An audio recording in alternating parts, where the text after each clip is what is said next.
मुंबई में महाराष्ट्री language rule को लेकर ऑटो और टैक्सी ड्राइवर्स का प्रोटेस्ट तेज हो गया है। कई ड्राइवर्स के काम बंद कर दिए गए हैं और सड़कों पर प्रदर्शन जारी है।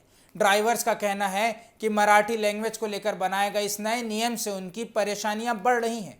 वहीं अब महाराष्ट्र सीएम देवेंद्र फडणवीस ने पूरे मामले पर सुनवाई और सफाई देते हुए कहा कि ड्राइवर्स को मराठी का एक्सपर्ट्स बनने की ज़रूरत नहीं है। दरअसल महाराष्ट्र गवर्नमेंट की तरफ से ऑटो रिक्शा ड्राइवर और टैक्सी ड्राइवर्स के लिए एक बेसिक मराठी नॉलेज पर होना जोर दिया जा रहा था। इसी को लेकर मुंबई में कोई नॉन मराठी स्पीकिंग ड्राइवर्स नाराज़ हैं। उनका कहना है कि अगर मराठी लैंग्वेज को लेकर सख्ती की गई है तो उसके पीछे या उसकी रोजी रोटी पर असर पड़ सकता है। इसी विरोध में सोमवार को कई इलाकों में ड्राइवर्स ने प्रोटेस्ट किया और कुछ जगहों पे थर्ड डे स्ट्राइक भी शुरू हुई, यानी तीसरे दिन की स्ट्राइक शुरू कर दी। इसका असर मुंबई की पब्लिक ट्रांसपोर्ट व्यवस्था पर भी देखने को मिला है। कई रूट्स पर, कई रास्तों पर ऑटो और टैक्सी ड्राइवर्स की कमी हो गई है। पैसेंजर्स को परेशानी उठानी पड़ी। जी हाँ, पैसेंजर्स को भी परेशानी उठानी पड़ी। और इस पूरे मामले में और अब इस पूरे विवाद के बीच सीएम देवेंद्र फडणवीस सामने आए। उन्होंने साफ कहा कि गवर्नमेंट का मकसद ड्राइवर्स को मराठी का एक्सपर्ट बनाना नहीं है। उनका कहना है कि ऑटो और टैक्सी ड्राइवर्स को पैसेंजर्स से बात करने के लिए एक बेसिक मराठी आनी चाहिए, एक बेसिक कम्युनिकेशन करते आना चाहिए, जिसे हम कहते हैं एक छोटी सी मराठी में बात करते आना चाहिए। यानी गवर्नमेंट का फोकस फ्लुएंसी पर नहीं है, मतलब एकदम फ्लुएंट होने की ज़रूरत नहीं है। फंक्शन मराठी पर है कि आपको थोड़ी बहुत मराठी आनी चाहिए। आसान भाषा में कहें तो ड्राइवर्स को पूरी मराठी ग्रामर या साहित्यिक जानने की ज़रूरत नहीं है, लेकिन पैसेंजर से सामान्य बातचीत और ज़रूरी बात समझने या बताने में परेशानी ना हो, इसलिए उन्होंने ये रूल लागू किया था। लेकिन दूसरी तरफ प्रोटेस्ट कर रहे ड्राइवर्स इस क्लैरिफिकेशन से पूरी तरह सेटिस्फाई नहीं हो पाए। जी हाँ, जब सीएम ने आके ये बात बोली तो अभी भी ड्राइवर्स संतुष्ट नहीं नजर आ रहे हैं। उनका कहना है कि वो मराठी और वह मुंबई में कई सालों से ऑटो और टैक्सी चला रहे हैं और मराठी को कुछ हद तक समझते हैं और बोलते भी हैं। अब ऐसे में लैंग्वेज के नाम पर उन्हें परेशान नहीं किया जाना चाहिए।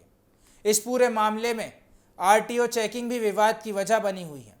कुछ ड्राइवर्स मराठी लैंग्वेज से जुड़े नोटिस दिए जाने की भी खबरें हैं। इसके बाद कई जगहों पर विरोध प्रदर्शन भी हो रहा है और कुछ जगहों पर तनाव की स्थिति भी बनी हुई है। अब सवाल यह है कि आखिर गवर्नमेंट इस रूल को लेकर इतनी सीरियस क्यों दिखती नजर आ रही है। दरअसल महाराष्ट्र में मराठी को लेकर लंबे समय से पॉलिटिकल बातचीत बढ़ती आ रही है। गवर्नमेंट का कहना है कि मुंबई और महाराष्ट्र में काम करने वाले पब्लिक ट्रांसपोर्ट ड्राइवर्स को लोकल पैसेंजर से कम्युनिकेट करने के लिए एक बेसिक मराठी आनी ज़रूरी है।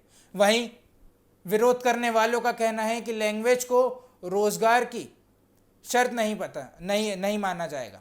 इस मुद्दे में अब पॉलिटिकल रंग भी ले गया। अपोजिशन की तरफ से भी गवर्नमेंट पर सवाल उठ रहे हैं कि जबकि महाराष्ट्र के ट्रांसपोर्ट मिनिस्टर प्रताप सारनिक ने मराठी सीखने की ज़रूरत पर जोर दिया है। फिलहाल सीएम फडणवीस की इस क्लैरिफिकेशन के बाद गवर्नमेंट ने यह साफ कर दिया है कि कोशिश यही है कि मराठी सीखने का मतलब फ्लुएंट या एक्सपर्ट नहीं होना है, लेकिन ड्राइवर्स का प्रोटेस्ट पूरी तरह ख़त्म नहीं हुआ है। यह अभी भी साफ नहीं है कि यानी मुंबई में मामला सिर्फ ऑटो और टैक्सी का ही नहीं, बल्कि लैंग्वेज और लिविंगहुड यानी रोज़मर्रा की ज़िंदगी दोनों का बयान बन गया है। और अब देखना यही होगा कि गवर्नमेंट और प्रोटेस्ट ड्राइविंग के पीछे और इनके बीच बातचीत में से क्या रास्ता निकलता है और फिर क्या मराठी लैंग्वेज का ये विवाद आने वाले दिनों में और बड़ा पॉलिटिकल इशू बनता है या फिर समाप्त हो जाता है। देखिए, पहली बात तो यह है कि यहाँ पर जो हमारे भाई लोग, हिंदी भाषी भाई लोग जो यहाँ पर टैक्सी या ऑटो चलाते हैं, उनको मराठी का एक्सपर्ट बनाने का कोई कारण नहीं है। उनको उनके काम जितनी मराठी आनी चाहिए, काम चलाओ मराठी आनी चाहिए, इस प्रकार का ही आग्रह किया गया है। और उसमें कोई भी इस प्रकार की सख्ती नहीं है। उनको सिखाने का प्रयास चल रहा है। अभी भी 2 बार लोगों ने समय बढ़ाकर मांगा तो समय बढ़ाकर दिया गया है। अभी भी तीसरी बार भी समय बढ़ाकर दिया है और आगे भी अगर ये मांग आएगी कि हम सीखना चाहते हैं, हमको समय बढ़ाकर दिया जाए, तो समय बढ़ाकर दिया जाएगा। हमारी भारतीय जनता पार्टी की सरकार और हमारी बीजेपी, शिवसेना, राष्ट्रवादी की महायुति सरकार भाषा के आधार पर किसी के साथ अन्याय नहीं होने देगी। भाषा के आधार पर किसी पर अन्याय नहीं होगा।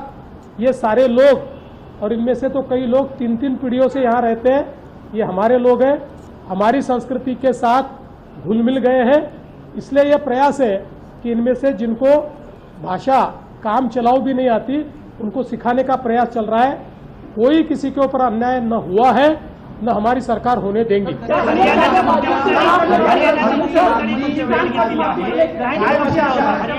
काल हरियाणाच्या मुख्यमंत्र्यांशी माझी